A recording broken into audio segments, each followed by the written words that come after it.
Matt says the office will be open tomorrow. I don't know that there will be ministers around, but the finance office is open for business for the next 2 days. Matt might be around tomorrow if you want to speak with him. We have folks that are here that are like home for the holidays, and I would be in trouble if I tried to point all of them out.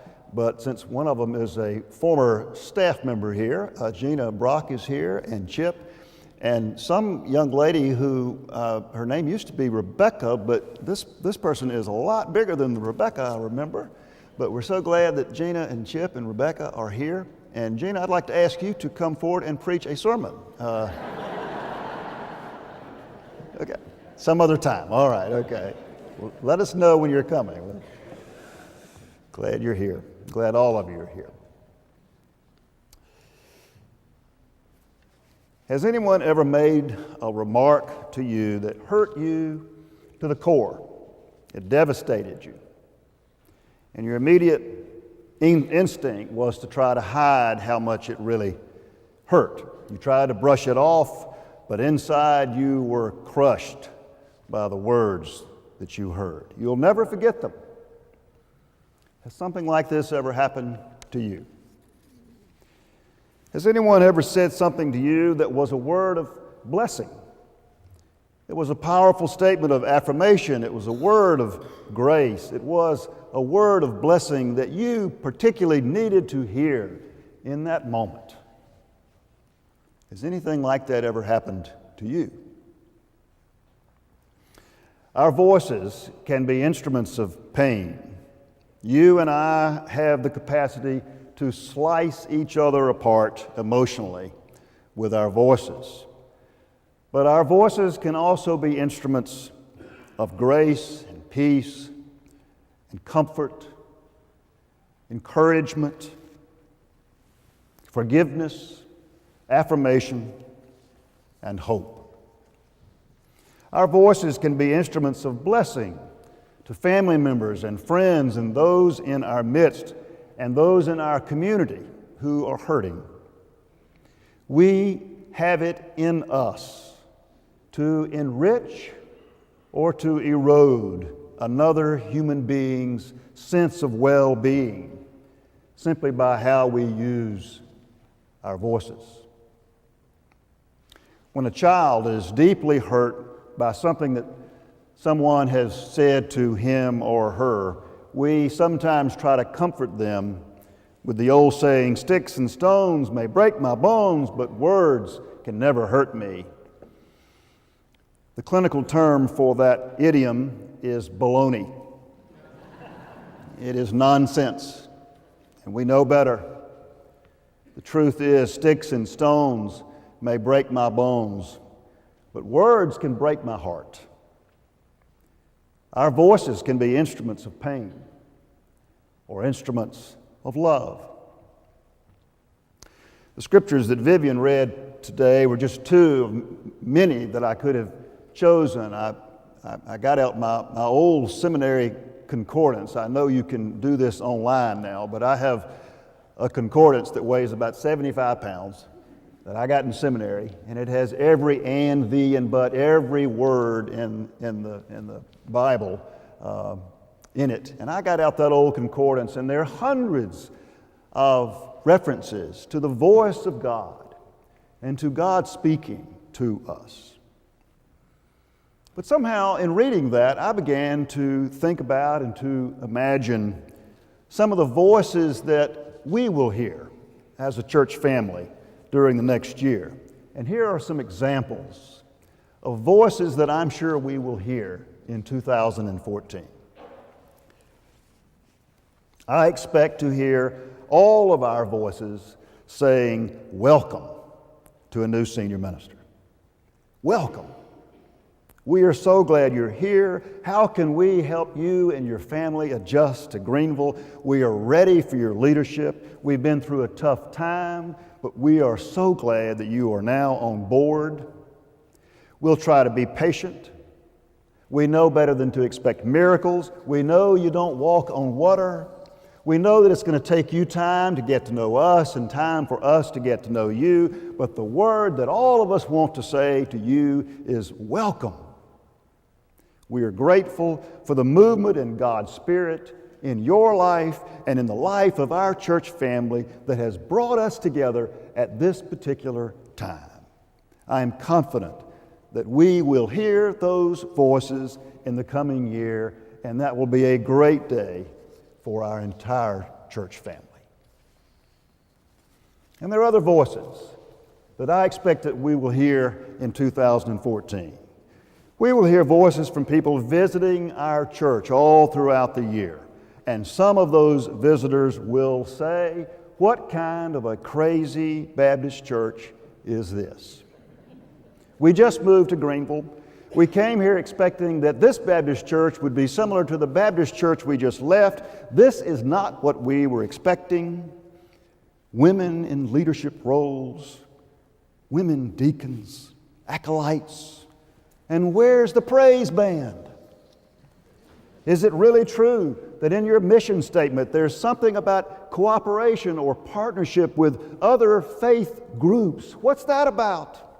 We don't know what kind of Baptist church this is, but it's sure not what we were expecting. Goodbye. We hear those voices every year, and we will hear them again in 2014. But I promise you, over the course of next year, we will hear lots of other voices from visitors to our church.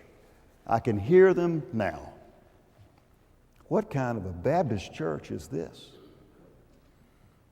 We heard you folks were different, but we were skeptical. It took us a long time to get the nerve to even drive in and enter and come into a worship service. We figured that a Baptist church couldn't possibly be what we were looking for, but we have found here a place where people who are encouraged to ask questions. There doesn't seem to be an expectation that everyone will see things alike in his or her faith in exactly the same way. We've been looking for a church where we can get involved in hands-on missions, and you folks have so much going on in that area. We've been searching for a church that takes worship seriously. We're not looking for good time, rock and roll, entertainment-centered worship. We want inspirational, challenging, thoughtful, reverent worship. And we don't want to have to check our brains at the front door when we come in. And we have come to deeply appreciate the worship experience that you folks have. It is meaningful. It is what we've been looking for. We just never expected to experience it in a Baptist church. Trust me, we will hear those voices in 2014. We hear them all the time. I've heard some of them from some of you folks. We will hear some voices in 2014 that most of us would rather not hear. We will hear some grumbling, grousing, complaining, unhappy, and whiny voices. We all have it in us to whine and complain when things don't go our way. We all have it in us to tear down rather than to build up, and to diminish the opinions of those with whom we disagree. We all have it in us to indulge in passing along little bits of hearsay and rumor that we share at the expense of others. We all have it in us to do that. Which reminds me of a story. Mildred, the church gossip and self-appointed judge of the congregation's morals, enjoyed sticking her nose into other people's business. Several members of the church were very unappreciative of Mildred's gossiping ways, but they were too afraid to take her on head on. Mildred made a big mistake, however, when she accused a new member of the church, a man named George, of being a drunk.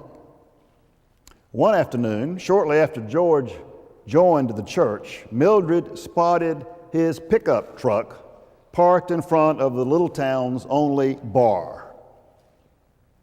The following Sunday, Mildred commented to George and to several other members of the church that everyone seeing George's pickup truck parked in front of the bar would know what kind of man he was and would know what kind of people that George associated with. George, a man of very few words, stared at Mildred for just a moment, and then he just walked away. He didn't try to deny or defend himself or explain things away.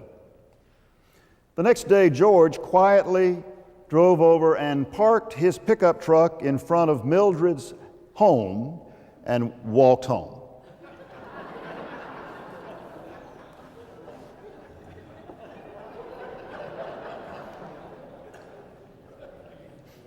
Way to go, George. We all have it in us to zero in on the mistakes and shortcomings of others. We all have it in us to offer our opinions and suggestions in destructive and hurtful ways. Our voices can be instruments of pain and ugliness, or instruments of love, joy, peace, and hope.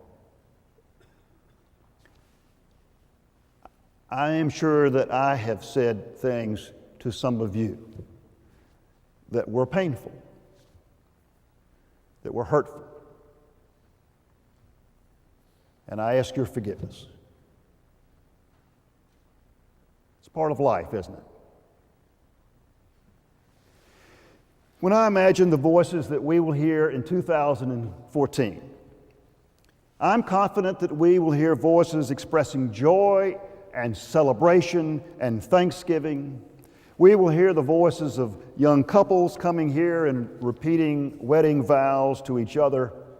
We will hear individuals expressing joy and gratitude for finding a new job or being in a new relationship or celebrating some milestone or significant accomplishment or impressive achievement.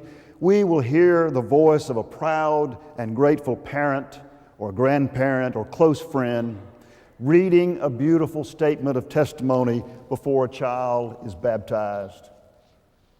We will hear the voices of young parents lined up right here in front of our sanctuary, holding their newborn baby, dedicating themselves to being the very best parents they know how to be. And we will join the voices of hundreds of members of this church saying, "We are in this with you. You can count on us. We care about your child. Your child belongs to us too." We will hear the voices of individuals and families coming here at the front at the end of the worship service and whispering to the minister who greets and receives them, "We have decided, we feel led to be part of this family of faith. And we are ready to make a commitment to being part of and being deeply engaged in the life of this family of faith. We know you're not perfect, but we've been coming here long enough to know that we really fit here, and you have made us feel welcome." We will hear those voices in 2014. Thanks be to God for that. Joy-filled, happy voices will be heard in this family of faith throughout the coming year. And you and I know that there will also be voices of sorrow and heartache. We will hear the voices of individuals and families coming to grips with a serious diagnosis. The voices of families and friends grieving the loss of someone they love. The voices of individuals and families facing crises of all kinds. In 2014, we will hear the voice of a young person struggling to understand and to come to grips with his or her sexual identity. And we will hear the voices of that young person's parents and grandparents. And they will be voices of shock and sometimes denial and sometimes fear and deep concern, but also mixed in with voices of support and love. This is real. We have heard and will continue to hear these voices in our family of faith. We will hear voices of deep disappointment and heartache throughout the coming year. It's part of being a church family. Over the next year, we will have experiences of all kinds, new challenges and demands and struggles and opportunities. Within our church family, there will be all sorts of changes over the next 12 months. That's not a prediction, that's a guarantee. Because change is part of life, as we all know. There will be births and deaths, marriages and divorces, new jobs, layoffs and retirements. There will be many occasions for great rejoicing within our church family and occasions for deep sadness. There will be laughter and tears.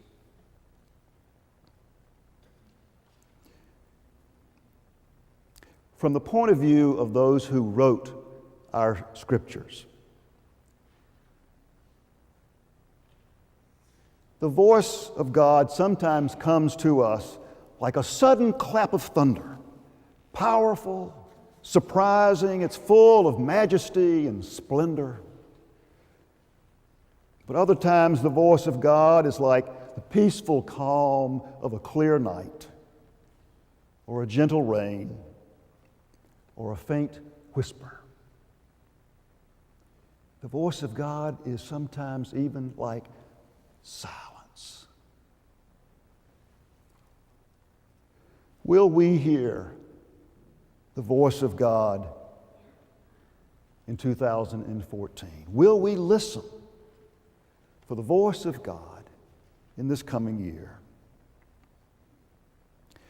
Taking liberty, just taking a little bit of liberty, with a favorite quote of mine from Frederick Buechner.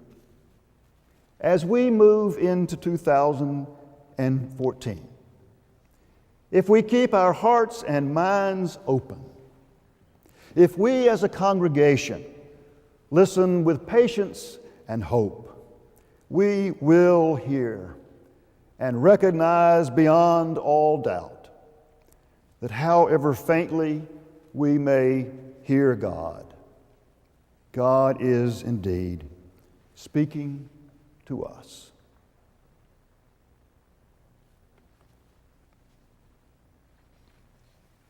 May we pray. We look back at this previous year, O God, with all of the times of celebration and joy and the times of sorrow and sadness and grief. And it is clear to us that you have been with us every step of the way. That gives us all the strength, assurance that we need as we look forward at the coming year. That whatever takes place, whatever happens to us as individuals and in our families and in this church family, that indeed you will be with us. May we be patient and hopeful and listen for your voice. That is our prayer. Amen.